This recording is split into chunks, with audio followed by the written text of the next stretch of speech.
Assalamualaikum warahmatullahi wabarakatuh. Selamat pagi, masih semangat semua. Dalam mata pelajaran prakarya pada pertemuan ke-12 ini kita masuk ke bab 3, yaitu budidaya ternak kesayangan. Langsung saja ke slide selanjutnya. Nah, amati gambar berikut. Itu gambar apa? Nah, itu adalah gambar hewan yang biasa ditemukan untuk dipelihara atau biasa dijadikan hewan kesayangan, peliharaan kesayangan. Nah, kita masuk ke poin A, jenis ternak kesayangan. Ternak kesayangan dipelihara masyarakat dengan alasan beragam. Ada yang memelihara karena keindahan bulunya, ada yang memelihara karena karakter suaranya, biasanya itu burung, dan ada yang dipelihara karena perilakunya yang identik dengan perilaku yang lucu, mengemaskan, seperti itu. Nah, contohnya ada kelinci, hamster, burung lovebird, burung kenari, kucing, dan masih banyak lagi. Poin E, sarana dan teknik budidaya ternak kesayangan. Poin pertama ada bahan-bahan. Poin kedua ada peralatan. Nah, bahan-bahannya apa saja? Yang pertama ada hewan yang dipelihara.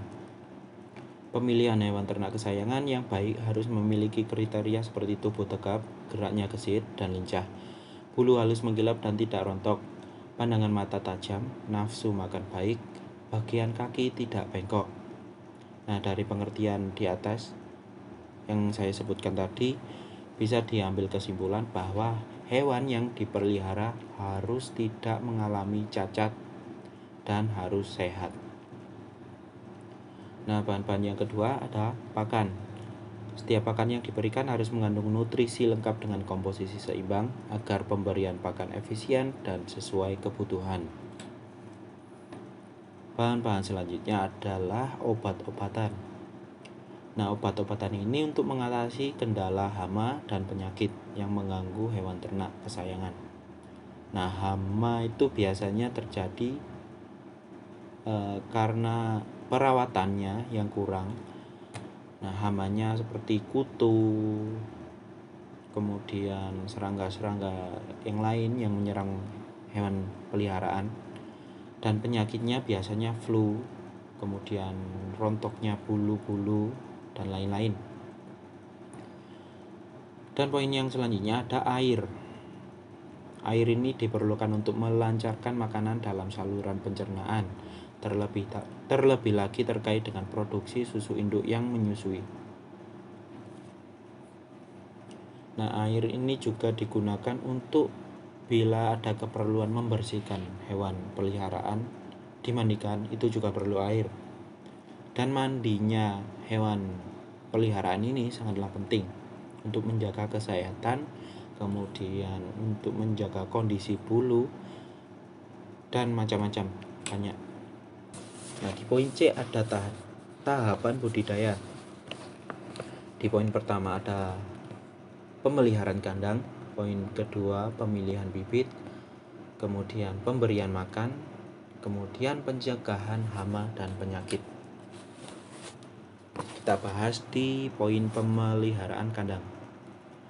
Nah, kandang ini harus rutin dibersihkan untuk menjaga kelembaban, minimal seminggu sekali, yang digunakan untuk menghindari tumbuhnya jamur dan bakteri penyakit penyebab sakitnya hewan peliharaan.